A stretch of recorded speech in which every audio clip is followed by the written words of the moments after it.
वहां तो खूब सर्दी पड़ती थी।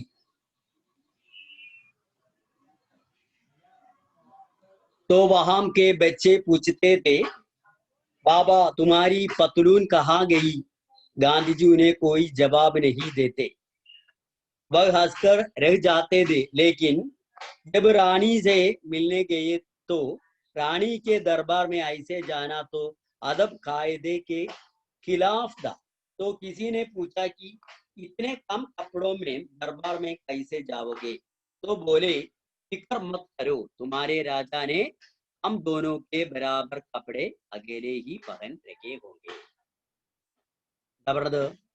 അങ്ങനെ ഗാന്ധിജി നമ്മൾ പറഞ്ഞു മധുരയിൽ ഒരു സമ്മേളനത്തിന് വന്നപ്പോൾ അവിടെ ഒരു സ്ത്രീ എന്താണ് വസ്ത്രത്തിന്റെ അഭാവം മൂലം നനഞ്ഞ മുണ്ട് അല്ലെ, നനഞ്ഞ വസ്ത്രം കഴുകിയിട്ട് നനച്ചിട്ട് അത് തന്നെ എന്താണ് വീണ്ടും ഉടുക്കുന്ന ഒരു അവസ്ഥ കണ്ടു. അങ്ങനെ വസ്ത്രം പോലും ഇല്ലാത്ത ആളുകൾ ഇന്ത്യയിൽ ജീവിക്കുന്നുണ്ട് എന്നുള്ള സത്യം അദ്ദേഹം മനസ്സിലാക്കി. അതിനെ തുടർന്ന് അദ്ദേഹം വലിയ അല്ലെ വിലപിടിപ്പുള്ള വസ്ത്രങ്ങൾ ധരിക്കുന്ന പതിവ് അദ്ദേഹം ഒഴിവാക്കി. എന്നിട്ട് വെറും ഒരു ഒറ്റമുണ്ട് മാത്രം ഉടുത്ത് നടക്കുന്ന ഒരു ഫക്കീർ എന്നാ പറയുന്നത്, ഫക്കീറിനെ പോലെയായി എന്നാ പറയുന്നത്. അപ്പോ ആ വേഷത്തിലാണ് പിന്നീട് അദ്ദേഹം ലോകത്തിൽ എവിടെ പോകുമ്പോഴും അങ്ങനെയായിരുന്നു. പിന്നീട് അദ്ദേഹം എന്ത് ചെയ്തു എന്നാ പറയുന്നത്, ബാദ്മേ ഗോൾമേശ് സമ്മേളൻ. ഗോൾമേശ് സമ്മേളൻ എന്ന് പറഞ്ഞാൽ എന്താ? വട്ടമേശ സമ്മേളനം എന്ന് പറയും. വട്ടമേശ സമ്മേളനത്തിനായിട്ട് അദ്ദേഹം ലണ്ടനിലേക്ക് പോയി, ലണ്ടൻ കഴിഞ്ഞു. വഹാം തോ കൂബ് സർദി പടുത്തി ഹേ. അവിടെ എന്തായിരുന്നു അവസ്ഥ? കൂബ് ഭയങ്കരമായ സർദി എന്ന് പറഞ്ഞാൽ തണുപ്പായിരുന്നു. തണുപ്പ് അല്ലേ, ലണ്ടനിൽ എല്ലായ്പ്പോഴും നല്ല തണുപ്പുള്ള പ്രദേശ. തോ വഹാം കെ അല്ലേ, അതാണ് അവിടുത്തെ ആൾക്കാർ കോട്ട് സൂട്ടൊക്കെ എടുത്ത് നടക്കുന്നത്. തോ വഹാം കെ ബച്ചെ പൂച്ചത്തേതെ. അപ്പൊ അവിടുത്തെ കുട്ടിയോട് ഗാന്ധിജിയോട് ചോദിച്ചു, ബാബാ തുമാരി പത്ലൂം കഹാം ഗയി, അല്ലേ അങ്ങയുടെ എന്താണ് കമ്പിളി എവിടെ പോയി എന്ന് ചോദിച്ചു അദ്ദേഹത്തിന്റെ. അല്ലേ അങ്ങയുടെ പാൻസ് എവിടെ പോയി? പത്ലൂം എന്ന് പറഞ്ഞു കഴിഞ്ഞാൽ എന്താ? പാൻസ്. അങ്ങയുടെ പാൻസ് എവിടെ പോയി? ഈ തണുപ്പത്ത് ഇങ്ങനെ ഈ ഒറ്റ മുണ്ട് കൊടുത്തിട്ട് എങ്ങനെ നടക്കുന്നു എന്നാ ചോദിക്കണം. ഗാന്ധിജി ഉനെ കോയി ജവാബ് നഹി ദേത്തെ. ഗാന്ധിജി അവരോടൊന്നും പറഞ്ഞില്ല. ബസ് ഹസ്കർ ഹസ്കർ രഹ് ജാത്തെ. ഗാന്ധിജി എന്താ ചെയ്ത്? ബസ് ഹസ്കർ രഹ് ജാത്തെ, ചെറുതായിട്ടൊന്ന് ചിരിച്ചു. ലേക്കിൻ ജബ് റാണി സെ മിൽനെ ഗയെ തോ. പക്ഷേ റാണിയെ കാണാൻ പോയപ്പോൾ तो रानी के दरबार में ऐसे जाना तो अदब कायदे की खिलाफ था. റാണി എന്ന് പറഞ്ഞു കഴിഞ്ഞാൽ ലണ്ടനിൽ നിങ്ങൾക്കറിയാം അവിടെ ആരാ, അവിടെ രാജഭരണാണ് അല്ലെ. അപ്പൊ അവിടെ റാണിയുണ്ട്, റാണിയാണ് പിരിക്കുന്നത് ലണ്ടൻ. ആ സദസ്സിൽ ഇത്തരം വസ്ത്രങ്ങൾ ധരിച്ചിട്ട്, അതായത് നമ്മളൊരു ഒറ്റമുണ്ട് കൊടുത്തിട്ട് രാജസദസ്സിൽ എങ്ങനെ പോവാ? അത് അവരെ അപമാനിക്കുന്നതിന് തുല്യല്ലേ, അല്ലെ? അത് മോശമാണ് എന്നുള്ളൊരു കാര്യങ്ങളാണ്. അത് മര്യാദയ്ക്ക് നിരക്കുന്നതല്ല. ഉന്നോനെ പോയി.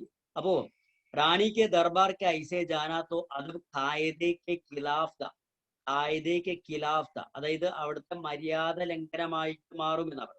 തോ കിസിനെ പൂച്ചാക്കി, അതുകൊണ്ട് ആരോ പറഞ്ഞു, ഇതിനെ കം കപ്പടോമേ ദർബാർമേം കൈസേ ജാവോगे, ഇത്രയും കുറച്ച് വസ്ത്രങ്ങൾ ധരിച്ചുകൊണ്ട് എങ്ങനെയാണ് ദർബാർ, ദർബാർ എന്ന് പറഞ്ഞാൽ രാജകൊട്ടാരത്തിലെ സദസ്സിലേക്ക് എങ്ങനെയാണ് പോവുക? തോ ബോലെ, അപ്പൊ പറഞ്ഞു ഫിക്കർ മത്ത് കരോ. അപ്പൊ ഗാന്ധിജി എന്താ അവരോട് പറഞ്ഞതെന്ന് അറിയൂ? പേടിക്കേണ്ട ആവശ്യമൊന്നുമില്ല. എന്താ പേടിക്കേണ്ട ആവശ്യമില്ല എന്ന് പറയാനുള്ള കാരണം എന്നറിയോ?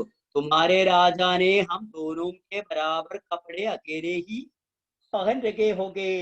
തുമാരെ രാജാനെ, നിങ്ങളുടെ രാജാവ്, അതായത് രാജ്ഞി, ഹം ദോനോ കെ ബരാബർ കപ്പടനെ, ഞങ്ങൾക്ക് രണ്ടുപേർക്കും ആവശ്യമായിട്ടുള്ള ധാരാളം, ബരാബർ എന്ന് പറഞ്ഞാൽ അത്യാവശ്യം, ധാരാളം വസ്ത്രങ്ങൾ എന്താ അകേലേഹി പഹൻ രഹേ ഹോഗേ, അല്ലേ അവരൊറ്റയ്ക്ക് തന്നെ ഞങ്ങൾക്ക് രണ്ടുപേരുടെ വസ്ത്രം ഒറ്റയ്ക്ക് തന്നെ, രാജ്ഞി ഒറ്റയ്ക്ക് തന്നെ ധരിച്ചിട്ടുണ്ടാവും. നിങ്ങളുടെ രാജ്ഞി അല്ലെങ്കിൽ രാജാവ് ഞങ്ങൾക്ക് രണ്ടുപേർക്കുള്ള വസ്ത്രം രാജ്ഞി തന്നെ ധരിച്ചിട്ടുണ്ടാവും എന്ന് ആര് പറഞ്ഞു? ഗാന്ധിജി പറഞ്ഞു.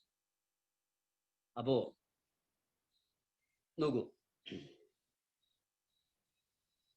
ഗാന്ധിജിനെ ലിഖ്തേ ദേ ഏക് ബഡിയ പെൻസിൽ. ഇനി ഗാന്ധിജി എഴുതിയിരുന്നത് ഒരു വലിയ പേന കൊണ്ടായിരുന്നു.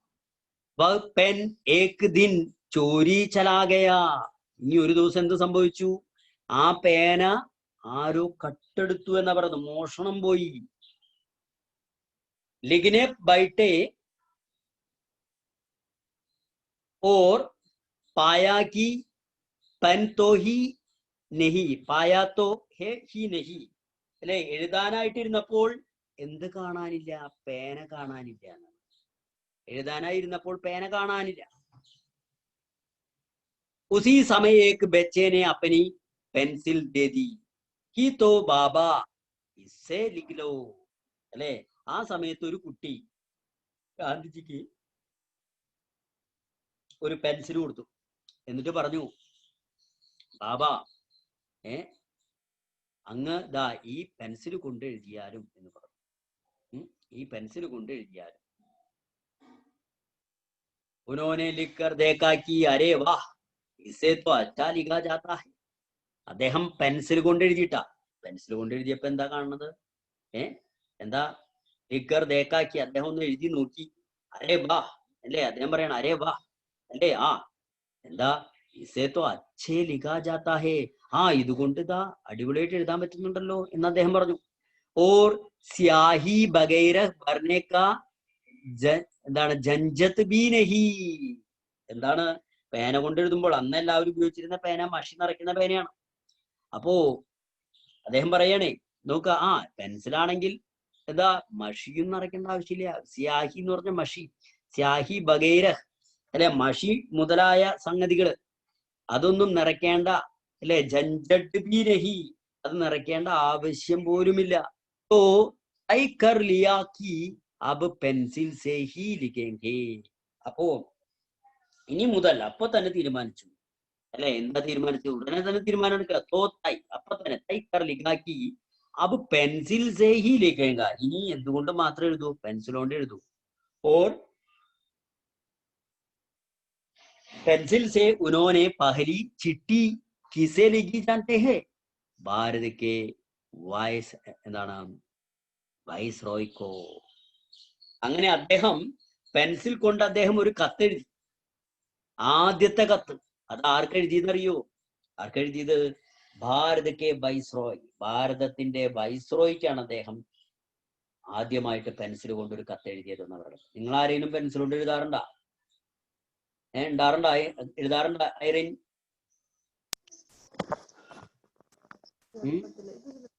ചെറുപ്പത്തിൽ എഴുതിയായിരുന്നു അല്ലെ? ഇപ്പൊ ഭയങ്കര വലിയ ആളായി അല്ലേ? ഷോ, വലിയ ആൾക്കാരായി നിങ്ങളൊക്കെ. ആവശ്യം വരുമ്പോ എഴുതാറുണ്ട് അല്ലേ? അനാവശ്യമായിട്ട് എഴുതാറില്ലേ? ആ, ഓക്കെ. इन्हों लिखते लिखते पेंसिल छोटी हो जाती तो उस पर कागज भी बोंगरी लगाकर धागे से बांध लेते. दर असल इन सबके पीछे कोई सनक नहीं, बल्कि गांधी जी की यह सोच थी कि जब आपके देश के अधिकांश लोग गरीब, हम तो आपको फिजूलजी और दिखाया नहीं करना चाहिए.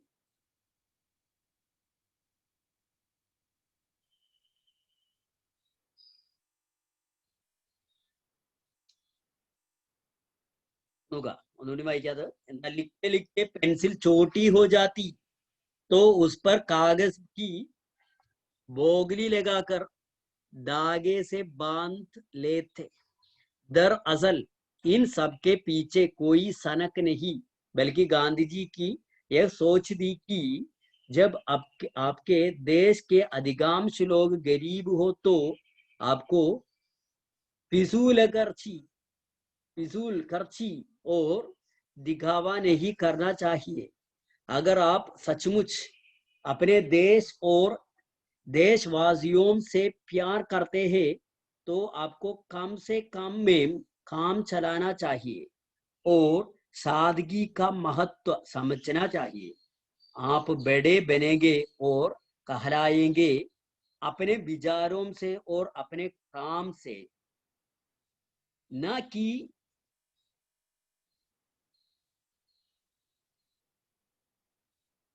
अपने कपड़ों से. एक बार तो उनकी प्रार्थना सभा में कुछ अमीर आदमी सज धज कर आज गए, तो गांधी जी ने उन्हें डांट दिया। जैन धर्म में भी अपरिग्रह पर काफी जोर दिया गया है। अपरिग्रह यानी फालतू की चीजें जमा मत करो।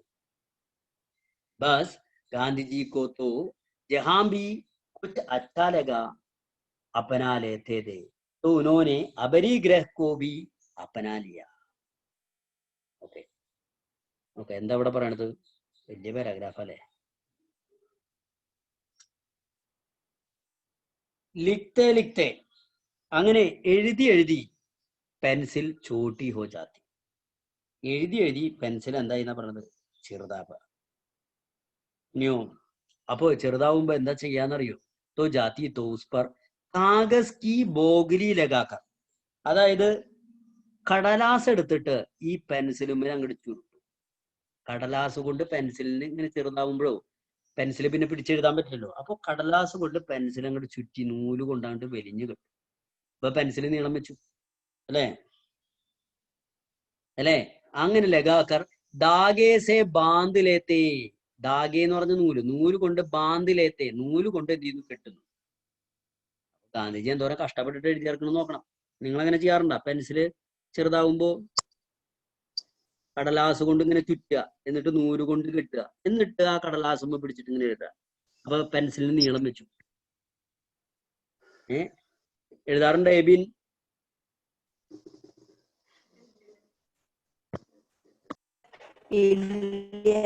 ഇല്ല അല്ലെ? ആൽവിനോ?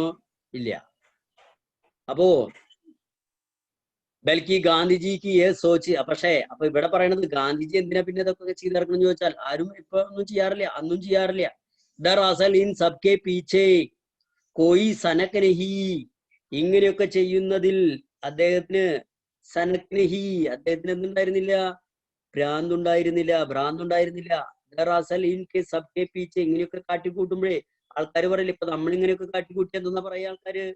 നിങ്ങൾ ഇങ്ങനെയൊക്കെ ഒക്കെ കാട്ടിക്കൂട്ടി എന്താ പറയാ ആൾക്കാര്? എന്താ അവന് പറ്റിയെന്ന് തോന്നുന്നു അല്ലെ? പക്ഷെ ഗാന്ധിജിനെ കുറിച്ച് അങ്ങനെ അങ്ങനെ നമുക്ക് പറയാൻ പറ്റില്ല. കാരണം എന്താണ് അത്? അതിന് പുറകിലൊരു കാരണമുണ്ട്. നോക്കൂ, എന്താ പറയണു? ദർ അസൽ ഇൻ സബ്കെ പീछे कोई सनक नहीं बल्कि गांधी जी की यह सोच थी कि जब आपके देश के अधिकांश लोग गरीब हो तो आपको फिजूल खर्ची और दिखावा नहीं करना चाहिए. എന്താ ഗാന്ധിജി പറയണത്? ഗാന്ധിജി പറയണത് നോക്കൂ, ഒന്നുകൂടി പറയാം. ഗാന്ധിജിക്ക് സോച്ച് ദി. ഗാന്ധിജി ചിന്തിച്ചിരുന്നത് ഇതായിരുന്നു. കി ജബ് ആപ്കെ ദേശ് കെ അധികാംശ ലോഗ്, അതായത് നിങ്ങളുടെ ദേശത്തെ ഒരുവിധം ആളുകളും ഗരീബ് ഹോത്തോ. എങ്ങനെയുള്ളവരാ? ഗരീബ്, പട്ടിണിക്കാരാണ്. അങ്ങനെ പട്ടിണി കിടക്കുന്നവരായതുകൊണ്ട് അപ്പോ ഫിജുൽ കർച്ചി, നിങ്ങൾ എങ്ങനെ ജീവിക്കണം എന്നാ പറഞ്ഞത്? ഫിജുൽ കർച്ചി എന്ന് പറഞ്ഞാൽ എന്താ? എന്താ? ചെലവ് ചുരുക്കിയിട്ട് അല്ലെ? എന്താണ്? ഏറ്റവും കുറഞ്ഞത് കൊണ്ട് കാര്യങ്ങൾ ചെയ്യണം. ചെലവ് ചുരുക്കിയിട്ടും ചെയ്യണം, കാര്യങ്ങൾ നടത്തണം എന്നാ പറയുന്നത്. കാരണം നമ്മുടെ രാജ്യത്തെ ജനങ്ങളെല്ലാവരും ഒരുവിധ ആൾക്കാരൊക്കെ ദരിദ്രരാണ്. അപ്പോ फिजूल खर्ची और दिखाव नहीं करना चाहिए. अगर आप सचमुच अपने देश और देशवासियों से प्यार करते हैं, അതായത് നിങ്ങൾ തികച്ചും നിങ്ങളുടെ ദേശത്തെയും നിങ്ങളുടെ ദേശവാസിയെയും ആളുകളെയും ദേശത്തുള്ള ആൾക്കാരെയും നിങ്ങൾ ഇഷ്ടപ്പെടുന്നുവെങ്കിൽ ഓ ആപ്കോ കംസേ കമ്മേം കാം ചലാനാ ചാഹിയേ. നിങ്ങൾ എന്ത് ചെയ്യണം? കംസേ കം, വളരെ കുറഞ്ഞ കാര്യങ്ങൾ കൊണ്ട് എന്ത് ചെയ്യും? കാം ചലാനാ ചാഹിയേ. കുറച്ച്, വളരെ കുറച്ച് മാത്രം, അധികം സമയവും പൈസയൊന്നും ചെലവാക്കാതെ കാര്യങ്ങൾ നടത്താനായിട്ട് നിങ്ങൾക്ക് അറിയണം എന്നാ പറയണത്. ഓർ സാദിഗി ക മഹത്വ സമച്ചന ചാഹിയേ. അത് മാത്രമല്ല, സാദിഗി ക മഹത്വ അല്ലെ? അത് മാത്രമല്ല, എന്താണെന്നാ പറയണത്? സാദിഗി ക മഹത്വ, അതായത് പറയില്ലേ നമ്മള് വളരെ ലളിതമായിട്ടുള്ള ജീവിതം എന്നൊക്കെ പറയില്ലേ, അതിന്റെ മഹത്വം നമ്മൾ തിരിച്ചറിയണം എന്നാ പറയുന്നത്. अगर आप सचमुच अपने देश और देशवासियों से प्यार करने तो आपको कम से कम में काम चलाना चाहिए. और सादगी का महत्व समझ जाना चाहिए। आप बड़े बनेंगे और कहलाएंगे अपने विचारों से और अपने काम से, न कि പിന്നെയോ പിന്നെയോ अपने कपड़ों से. എന്താ പറയണത്? നോക്കൂ, ഒന്നുകൂടി പറയാം. ഇവിടെ പറയുന്ന വാക്കുകൾ വളരെ വളരെ എന്താ പറയാ, ഗംഭീരമായ വാക്കുകൾ കേട്ടാ. ആപ്പ് ബഡേ ബനോങ്കെ, നിങ്ങൾ വലിയ മഹാന്മാരാവും, വലിയ വലിയ ആൾക്കാരാവും. എങ്ങനെ? ഓർ കഹലായെങ്കി, അങ്ങനെ വലിയ വലിയ ആൾക്കാരായിട്ട് മാറുന്നത് എങ്ങനെയാണെന്ന് അറിയോ? കഹലായെങ്കി അപ്പനെ വിചാരവും സേ ഓർ അപ്പനെ കാം സേ. എങ്ങനെയാ ഒരാള് വലിയ ആളായിട്ട് നമ്മൾ കണക്കാക്കുക? അപ്പനെ വിചാരവും സേ, അവന്റെ എന്താണ് വാക്കുകളിൽ, അതുപോലെ അപ്പനെ കാം സേ, അവന്റെ പ്രവൃത്തികൾ. അല്ലെ, ഒരാളെ നമ്മൾ വലിയ ആളായിട്ട് കണക്കാക്കുന്നത് എങ്ങനെയാ? അയാൾ എന്ത് ചെയ്യണു, അയാൾ എന്ത് പറയണു, ഇതൊക്കെ നോക്കിയിട്ടാണ്. നാക്കി, അല്ലാതെ എന്തുകൊണ്ടല്ല. നാക്കി, എന്തുകൊണ്ടല്ല? നാക്കി അപ്പനെ കപ്പടോം സേ, അല്ലാതെ ഒരിക്കലും എന്തുകൊണ്ടല്ല? അവന്റെ വസ്ത്രത്തിൽ നിന്നല്ല. ഒരാളെ നമ്മള് അല്ലെ, പക്ഷെ ഇപ്പൊ കഥയൊക്കെ മാറിയിട്ടാ. ഇപ്പൊ നല്ല വസ്ത്രം ധരിച്ച് അണിഞ്ഞൊരുങ്ങി നടന്നാൽ അവൻ വലിയ ആളായി. അപ്പോ ഗാന്ധിജി പറയുന്ന കാര്യങ്ങൾ എന്താ നോക്കൂ. ഒരാള് എന്താണ് വലിയ ആളായിട്ട് മാറുന്നത് ചിന്തകൾ കൊണ്ടും പ്രവൃത്തി കൊണ്ടുമാണ്, അല്ലാതെ വസ്ത്രങ്ങൾ കൊണ്ടല്ല. ഇനി വേറൊരു സംഭവം.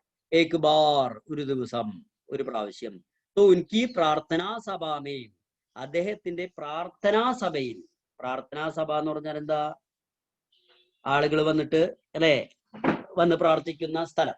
അവിടെ അമീർ ആദ്മി സജ് ദജിക്കർ ആകെ, കുറച്ച് പണക്കാരായിട്ടുള്ള ആൾക്കാര് ഭയങ്കരമായ സജ് ദജിക്കർ അല്ലെ, നല്ല വില കൂടിയ വസ്ത്രങ്ങളൊക്കെ ധരിച്ചിട്ട് വന്നു. तो गांधीजी ने उन्हें डांट दिया. ഗാന്ധിജി അവരെ എന്ത് ചെയ്തു എന്നാ പറഞ്ഞത്? ഗാന്ധിജി അവരെ ശാസിച്ചു എന്നാ പറഞ്ഞത്. डांट दिया. जैन धर्म में भी अपरिग्रह पर काफी जोर दिया गया है. ജൈൻ ധർമ്മ में भी, ജൈന മതത്തിലും എന്താ പറയണത്? എന്തിനെ കുറിച്ചാ പറയണത്? ജൈന മതത്തിലും പറയണത് എന്താണെന്ന് അറിയോ? അപഗ്രഹ്, അപരിഗ്രഹ്. അപരിഗ്രഹ് എന്ന് പറഞ്ഞ ത്യാഗം. അതുമേ പർ കാഫി ജോർ ദിയാ ഗയാ ഹേ, അല്ലെ, നമ്മൾ ത്യാഗത്തിനെ കുറിച്ചിട്ടാണ് കൂടുതലായിട്ട് അവിടെ പറഞ്ഞിട്ടുള്ളത് എന്നാ പറഞ്ഞത്.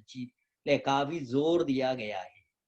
അപരിഗ്രഹ് യാനി ഫാൽത്തു കി ചീസെ ജമാ മത് കരോ. അല്ലെ, എന്താണ് അപഗ്രഹ്? അല്ലെ, എന്താണ് ത്യാഗം? അഥവാ യാനി ഫാൽത്തു കി ചീസ് ജമാ, അല്ലെ, അല്ലെങ്കിൽ എന്താണെന്നാ പറയുന്നത്? ഫാൽത്തു കി ചീസെ, അതായത് ഒന്ന് ത്യാഗം ചെയ്യുക, അല്ലെങ്കിൽ വ്യർത്ഥമായ വസ്തുക്കൾ സ്വരൂപിക്കാതിരിക്കുക എന്ന് പറയുന്നത്. സ്വരൂപിക്കാതിരിക്കുക, അതായത് നിങ്ങൾ ചെയ്യേണ്ട കാര്യങ്ങൾ നമ്മളോട് ഈ പറയുന്നില്ല. നിങ്ങൾ ത്യാഗം ചെയ്യൂ. അതുപോലെ ആവശ്യമില്ലാത്ത അനാവശ്യമായ വസ്തുക്കൾ നിങ്ങൾ ഒരുപാട് വാങ്ങി കൂട്ടുന്നതിനൊന്നും കാര്യമില്ല എന്നാ പറയുന്നത്. മത്ത് കരോ, അത് ചെയ്യരുത് എന്നാ പറയുന്നത്. ബസ് ഗാന്ധിജി, അതായത് ഇവിടെ ആ പ്രാർത്ഥനാ വേളയിൽ പറഞ്ഞതാണ്. ഗാന്ധിജി കോ തോ ജഹാം ഭി കുച്ച് അച്ഛാ ലഗാ, ബസ് ഗാന്ധിജി കോ തോ ജഹാം ഭി കുച്ച് അച്ഛാ ലഗാ അപ്നാ ലേത്തേ ദേ. പക്ഷേ അതേ സമയം എന്താണെന്നാ പറയണത്? ഗാന്ധിജി ആകട്ടെ എവിടെയാണോ എന്തെങ്കിലും ഇഷ്ടമാകുന്നത് അതെല്ലാം അദ്ദേഹം സ്വന്തമാക്കുമായിരുന്നു. ഇനിയോ തോ ഉനോനെ അപരിഗ്രഹ് കോ ഭി അപ്നാ ലിയാ, അങ്ങനെ ചെയ്യുന്ന ഗാന്ധിജി എന്താ അപരിഗ്രഹ് എന്ന് പറഞ്ഞ ത്യാഗത്തിനെയും സ്വന്തമാക്കി എന്നാ പറയണത്. എന്തിനേയും സ്വന്തമാക്കി? ത്യാഗത്തിനെയും സ്വന്തമാക്കി. ഓക്കെ, അപ്പൊ ഇനി നമ്മൾ അടുത്ത ക്ലാസ്സിന് വരണത്, ഇന്നിപ്പോ എന്താ ആഴ്ചയാ? വ്യാഴാഴ്ച. അടുത്ത ക്ലാസ് വരണത് ചൊവ്വാഴ്ചയാണ് കേട്ടോ. അപ്പൊ ചൊവ്വാഴ്ച നിങ്ങൾ വരുമ്പോ എന്ത് ചെയ്യണം എന്നറിയും?